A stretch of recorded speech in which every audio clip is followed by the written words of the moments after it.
Okay, so I'm back. And here is the other woman in my life. It's a 2000 Kenworth W900. I bought it in, I think, 2014. It was a repo. It had been sitting out in Ohio for about a year when I got it. Probably paid too much for it, but it's been a good truck, and I've done a lot of work to it. It does have the, it was built in November or December of 1999. So the engine is a 99 model, no def. I don't even know what that is. But I'm also exempt from e-logs. So I have, I use Keep Trucking. It's a free app. I've done a lot of work to this truck. I've rebuilt the engine. It had 1.2 million when I got it, and I think it's coming up on 2 million miles here with the second rebuild on the engine. I got the paperwork on the first one. But I've done a lot of things. I put those stacks on, and the truck's pretty dirty. Like I say, I just come in off the road.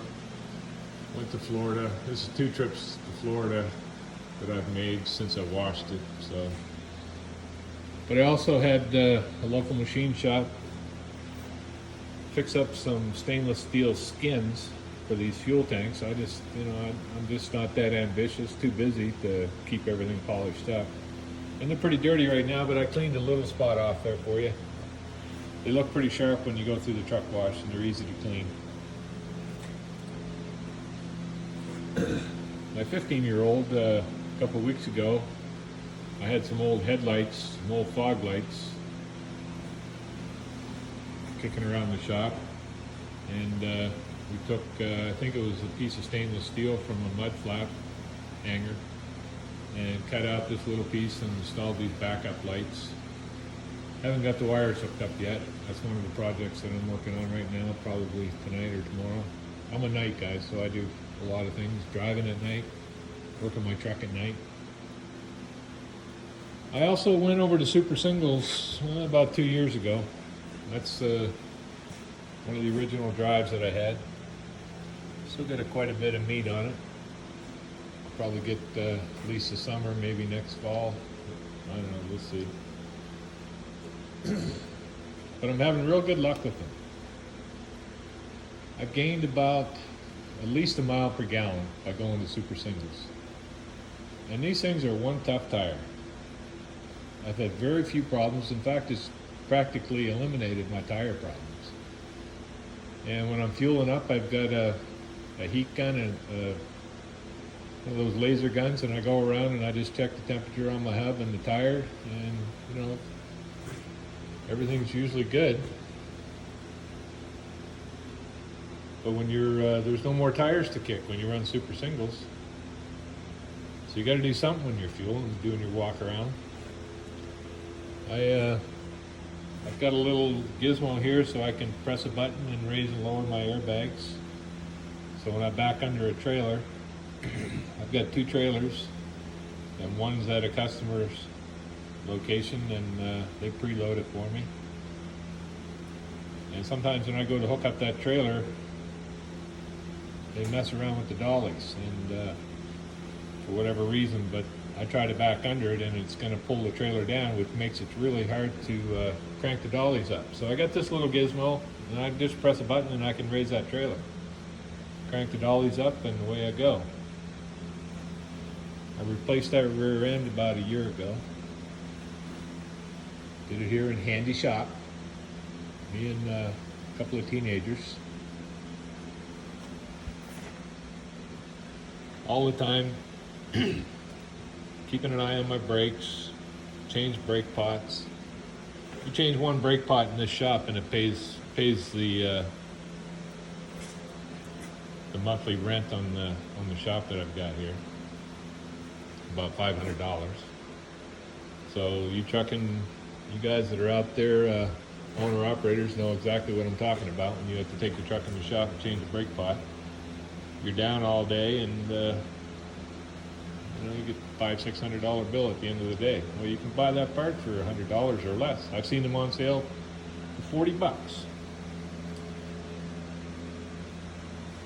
One of the first things I did when I bought this truck was take it down to Thermo King and have them install a tri-pack. So that would be 2014.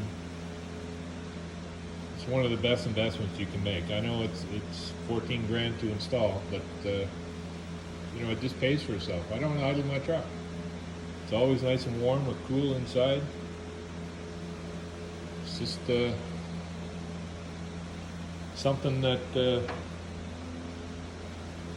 I don't know. For me, I can't drive a truck without one. I wouldn't want to. You have electricity in there. It's just so many benefits. It's got the studio sleeper. Original paint. This one, I replaced that one time. I think I backed into a tree at my mother's house, tore it off. Went to the salvage yard, and this is such a popular color. They had one there already painted, so I just put it on. It's got a little stripe on it. Toolboxes are something that you can't clean these old ones up. You can put a little shine on them, but you know, that old aluminum, they're 20 years old. They need to be replaced. They're about $1,000. I'll get to it eventually. There, I hit a deer last winter. I hit a lot of deer up here in Minnesota. But, you know, I used to have a deer guard on here for a while because I ran Alaska for about 3 years with this truck. And I had a big moose guard on there. I cracked moose. I hit a moose one time in Fort St. John, British Columbia. He was walking right down the center of the road, just at dusk, and I couldn't see him. And I just knocked him right in the ass. He came around and tore the air cleaner off and blew the side window out. I looked back in the mirror and he was doing somersaults. Took me a little bit to get it going again, but I got a little bit of chrome. I've got this, you know, I've hit so many deer. These bumpers don't last long. This one I've had on there for about 6 months. I got it on sale, but it wasn't, it was only 16 inch compared to the 20 inch that I usually run on that. So I come up with this idea to put some license plate hangers down there, and my boys did that for me. I don't know what it looks like going down the road, but looks pretty good parked. And I put some lights up on the roof. I put a new sun visor. Last month I had an issue, freaking mirror started to come off. And see up there in this, right in the corner where it bolts onto the cab, I had it all rusted away. So my 15-year-old Carter, he got a little piece of stainless steel out, drilled it out, we mounted it back on, good as new.